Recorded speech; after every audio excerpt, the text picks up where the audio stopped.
Hey, Brett here. So we're starting a new stretch practice.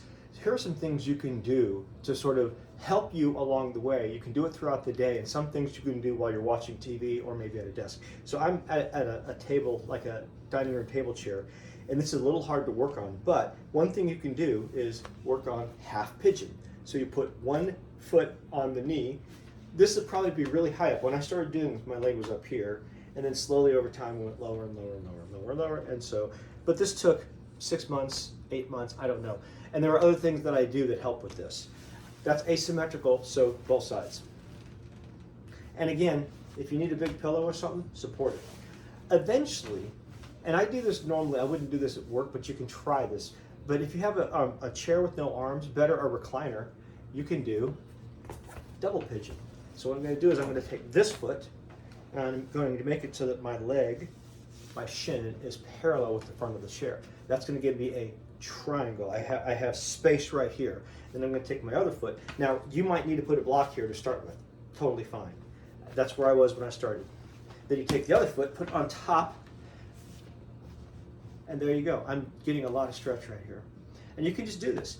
And eventually if you practice this over several weeks, you'll be able to hold it for quite some time, and then you'll need to start timing yourself. And this is asymmetrical, so this is one way, but I have to flip to the other side as well. So that would put the left foot on the bottom, the right foot on the top, and again, I've got a hole here. I can see a triangle. And then over time, I wouldn't do it here. If you're doing this on the floor, I could lean forward.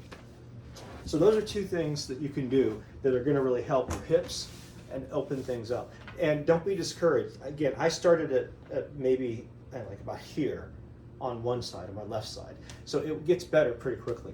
Now, two other things you can do, especially in, say, a recliner, butterfly. Just hold this. While you're watching TV, if you're watching TV, I'm here watching TV, this works great. And you're getting a good stretch here. You're relaxing and you're opening this up. And then finally, total breathing.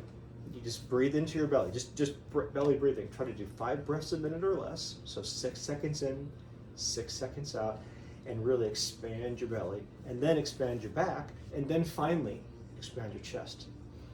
So those are some things you can do right now. I do those things all the time.